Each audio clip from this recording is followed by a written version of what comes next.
पे कोई भी आज पेमेंट प्लान के बारे में बात नहीं करता। सब बिल्डर की हाइप बनाने में लगे रहते हैं और सब बिल्डर के जो नया प्रोजेक्ट आता है या नया कॉन्सेप्ट आता है उसके बारे में बात करते हैं। बहुत बड़ा ए लिस्टेड प्लेयर ने पिछले साल फिर से एक यहीं पे एक लॉन्च किया था ओवर हाइप प्रोजेक्ट। तो फिगर्स आर शॉकिंग कि 500 रुपए का प्रीमियम तक नहीं मिलता 30% पेमेंट देने के बाद भी।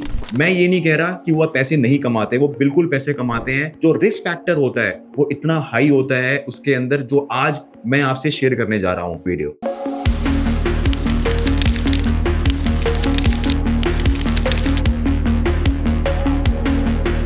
There are two types of investors in the market. एक है long term and the other one is short term. Covid से पहले हमने देखा there were majority of the investors were long term investors, but after covid बहुत सारे investors का mindset change हो गया और आज की डेट में हम देखते हैं जो रेशो है वो है 50%। 50% there are long term investors and 50% there are short term investors. So ये बोलना सही रहेगा क्योंकि ये मेरे अपने एनालिसिस हैं कि इसके पीछे जो सबसे बड़ा रीजन है वो ये निकल के आता है कि जो बिल्डर्स का बैक टू बैक आज जो लॉन्चेस जो बैक टू बैक कर रहे हैं उसकी वजह से आज जो एक माइंडसेट है एक इन्वेस्टर का वो चेंज हो चुका है। एक फोमो सा क्रिएट हो चुका है आज एक इन्वेस्टर के माइंड में। कभी कभार हमें ऐसा लगता है जो इन्वेस्टर्स हैं वो देखते हैं कि यार ये जो लोकेशन है ऐसी लोकेशन पे दोबारा ऐसा लॉन्च नहीं देखने को मिलेगा तो वो इन्वेस्ट कर देते हैं। कभी कभार जो इन्वेस्टर्स हैं उनको ये लगता है कि प्राइस बहुत ज़्यादा जस्टिफाइड है या ये कॉन्सेप्ट ये ऐसा यूनिक कॉन्सेप्ट है तो इसमें इन्वेस्ट कर देना चाहिए। तो आज इन्हीं सब बातों को लेकर के मैं आज अपने व्यूअर्स और आप सभी इन्वेस्टर्स से कुछ ऐसे की पॉइंट शेयर करूंगा जो आपको आने वाले टाइम में काफ़ी हेल्पफुल रहेंगे आपकी डिसीजन मेकिंग में। So hello everyone, my name is Saurabh Chadda. Let's start the video. So the first major point that we like to discuss is कि what is the difference between long term and short term investment. So long term जो investment होती है वो basically 15 से 20 साल तक की मानी जाती थी पहले के ज़माने में, but आज की डेट में जो लोग शॉर्ट टर्म ट्रेडिंग कर रहे हैं जो कि 6 महीने से साल के अंदर अपनी प्रॉपर्टीज़ को फ्लिप कर देते हैं, अपनी इन्वेंटरीज को फ्लिप कर देते हैं। मैं ये नहीं कह रहा कि वो पैसे नहीं कमाते, वो बिल्कुल पैसे कमाते हैं। हो सकता है कि उनके पास अच्छे कंसल्टेंट्स हो या उनके बेटर विजन हो, बट जो रिस्क फैक्टर होता है वो इतना हाई होता है उसके अंदर, जो आज मैं आपसे शेयर करने जा रहा हूँ। तो सबसे पहले जो मुझे लगता है कि मैं एग्जाम्पल देके आपको समझाना चाहूँगा। तो हमने देखा पिछले साल सेक्टर 49 के अंदर एक बहुत ही ओवर हाइप्ड प्रोजेक्ट जिसमें हमने सबने देखा होगा कि लंबी लंबी लाइनें लगी हुई थी और बहुत सारे लोगों को उसमें अलॉटमेंट तक नहीं मिल पाई थी। और जो प्राइस भी था कंपनी का that was somewhere around 18,000 to 19,000 golf course extension जैसी रोड के ऊपर। बट अगर आज की डेट में आज मैं करंट सिनेरियो की बात करूं तो ये आपको ताजुब मतलब हो जाएगा, आपको शॉक लग जाएगा कि आज की डेट में उसकी 500 रुपए की प्रीमियम भी नहीं मिलता मार्केट के अंदर। तो ये समझना बहुत जरूरी है कि अगर आपने भी उस प्रोजेक्ट में पैसे लगाए थे तो आज की डेट में अगर आज आप एग्जिट चाहते हो अपने 1000-2000 बेर मिनिमम से भी अगर मैं बात करूं प्रीमियम पे, तो वो भी आज एक शॉर्ट टर्म इन्वेस्टर को नहीं मिल पा रहा। एक और एग्जांपल मैं दे दूंगा आपको, वो है सेक्टर 37D का। बहुत बड़ा ए लिस्टेड प्लेयर ने पिछले साल फिर से एक यहीं पे एक लॉन्च किया था ओवर हाइप प्रोजेक्ट। बहुत ही अच्छा पेमेंट प्लान 13,000 13,500 के रेट पे लॉन्च हुआ था। मतलब उस टाइम पे भी लाइनें लगी हुई थी, अलॉटमेंट नहीं मिल रही थी। और आज की डेट में अगर बात करें तो फिगर्स आर शॉकिंग कि 500 रुपए का प्रीमियम तक नहीं मिलता 30% पेमेंट देने के बाद भी, और एग्जिट नहीं मिल पा रही लोगों को। सो ये कुछ ऐसे एग्जांपल्स मैं आपसे इसलिए शेयर कर रहा हूं ताकि हमारे कुछ ऐसे इन्वेस्टर्स जो आज शॉर्ट टर्म इन्वेस्टमेंट करते हैं उनको ये समझना जरूरी है कि हर एक प्रोडक्ट शॉर्ट टर्म ट्रेडिंग के लिए मेंट नहीं होता। मैं आपको ना एक एग्जांपल से समझाना चाहूँगा।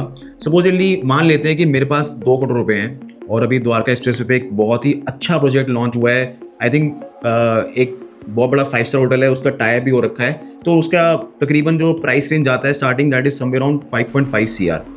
मुझे अभी कंपनी में मैंने प्रेजेंटेशन ली, कंपनी बोलती है कि जी आपको 35% पेमेंट देनी है, जो कि मेरे पास रेडी है क्योंकि मेरे पास 2 करोड़ रुपए आज की डेट में रेडी है और मुझे दिख रहा है कि वो प्रोजेक्ट बहुत अच्छा आने वाले टाइम में अच्छा एप्रिसिएशन भी दे देगा।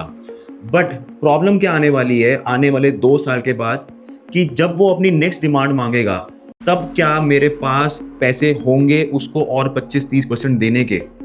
क्या मेरे पास इतनी लोन एलिजिबिलिटी होगी कि मैं उस प्रोजेक्ट में आसानी से आगे तक जा पाऊंगा और सुपर स्ट्रक्चर तक, या आने वाले टाइम जब पोजीशन आने वाला होगा तो क्या मैं एग्जिट ले पाऊंगा या नहीं ले पाऊंगा?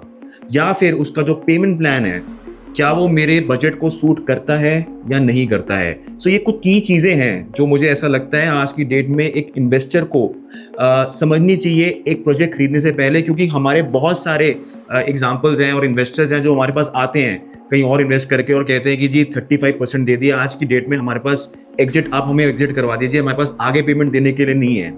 सो ये सुन के बहुत दुख होता है कि क्यों आज हमारे पास 2 करोड़ है तो क्यों ना हम आज 2.5 करोड़ की चीज़ देखें और उसी चीज़ में लॉन्ग टर्म बने रहे, ताकि हमारे को अगर लोन लेने का भी अगर टाइम हो या हमें लोन भी लेना पड़ जाए तो एटलीस्ट हम लोन भी ले पाएं। मैंने भी अपने एग्जाम्पल में एक बहुत बड़ा की पॉइंट शेयर किया आपसे, वो है पेमेंट प्लान का।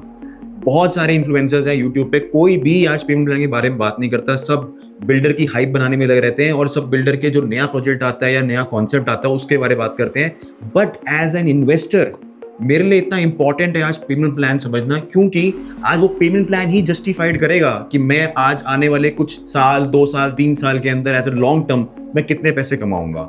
आज मैं आप लोगों से क्वेश्चन पूछता हूं, आप मुझे बता सकते हैं कि कौन से आज की डेट में 3 बेस्ट बिल्डर्स के 3 ऐसे पेमेंट प्लान चल रहे हैं जो बहुत ही ज्यादा लुक्रेटिव है मार्केट के अंदर। मुझे लगता है कि बहुत सारे व्यूअर्स को पेमेंट प्लान के बारे में ज्यादा नहीं पता होगा, क्योंकि पेमेंट प्लान अमूल तकरीबन सेम ही आते हैं, 30, 35 इनिशियल पेमेंट, फिर 30, फिर 35 ऐसे करके आते हैं। बट मार्केट में कई सारे ऐसे पेमेंट प्लान्स भी हैं जो आपकी पॉकेट को काफ़ी अच्छा एक कह सकते हैं पॉकेट फ्रेंडली हो सकते हैं। आज की डेट में 1090 का भी पेमेंट प्लान चल रहा है, 2080 का भी पेमेंट प्लान आता है मार्केट के अंदर। बट ये सब चीज़ें मैं आज आपसे इसलिए शेयर कर रहा हूँ क्योंकि एक एज ए इन्वेस्टर मेरे लिए आज ये बहुत इंपॉर्टेंट है समझना कि क्या मुझे कौन सा पेमेंट प्लान लेना चाहिए, ताकि मैं आने वाले टाइम में अपनी जो इन्वेस्टमेंट है उसमें स्टक ना करूं और एंड तक उसको पूरा कर पाऊं। शॉर्ट टर्म और लॉन्ग टर्म के जो प्लेयर्स होते हैं ना, उनमें एक बहुत बड़ा डिफरेंस होता है जो मैंने खुद एनालाइज किया है। जो शॉर्ट टर्म प्लेयर्स होते हैं ना, वो मार्केट की हर एक सिचुएशन को बड़े क्लोजली देखते हैं। उनके अगर 100, 200, 500 रुपये भी कम हो जाते हैं ना प्रीमियम में, तो वो थोड़ा सा पैनिक सिचुएशन क्रिएट कर देते हैं। बट हाँ, जो लॉन्ग टर्म होता है वो आराम से बंदा बैठा होता है, उसको कोई फर्क नहीं होता, वो सिर्फ मार्केट को वॉच कर रहा होता है और वो बेस्ट प्रोडक्ट फाइंड करता है मार्केट में इन्वेस्टमेंट करने की।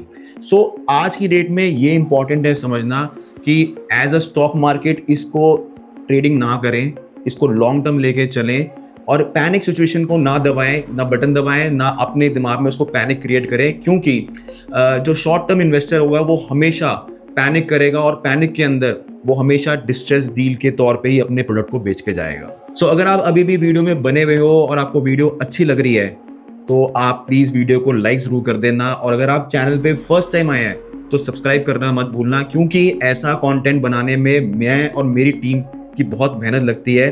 बट हाँ, एक चीज़ और मैं आपसे शेयर करना चाहूँगा जो आपके इंटरेस्ट के लिए बहुत इंपॉर्टेंट है, क्योंकि कुछ शॉर्ट टर्म प्लेयर्स अभी भी मार्केट में जो ये सुन रहे होंगे तो उनके लिए भी मुझे लगता है कि मुझे थोड़ा सा उनको एक कहते हैं कि एक एडवाइस दे देनी चाहिए। तो आपको अगर शॉर्ट टर्म इन्वेस्टमेंट करनी है तो आपको हमेशा प्री लॉन्च फेज में इन्वेस्ट करना चाहिए। प्री लॉन्च में भी कई सारे प्रोडक्ट्स ऐसे होते हैं जहां पे आप 30, 35, 40 लाख रुपीस लगा करके एग्जिट कर सकते हैं 6 महीने, 8 महीने के अंदर, और उस पर 20 to 25% का एप्रिसिएशन पा सकते हैं। बट उसके लिए आपको एक अच्छा कंसल्टेंट चाहिए first of all, and secondly आपको अपनी भी एनालिसिस करनी पड़ेगी सो दैट कि अगर आपको 6 महीने, साल के बाद अगर उसकी पेमेंट देनी पड़ जाती है 20 से 25% की, तो आपके पास उतना अमाउंट होना चाहिए। सो आज की वीडियो में बस इतना ही। अगर आपको वीडियो अच्छी लगी हो तो लाइक एंड सब्सक्राइब जरूर करना, और अगर आप चाहते हैं कि मैं ऐसी वीडियो और बनाता रहूं तो नीचे दिए कमेंट बॉक्स में अपना कमेंट जरूर लिखना और बताना कि आपको ये वीडियो कैसी लगी। तब तक के लिए मैं आपको मिलता हूँ नेक्स्ट वीडियो में। Keep investing.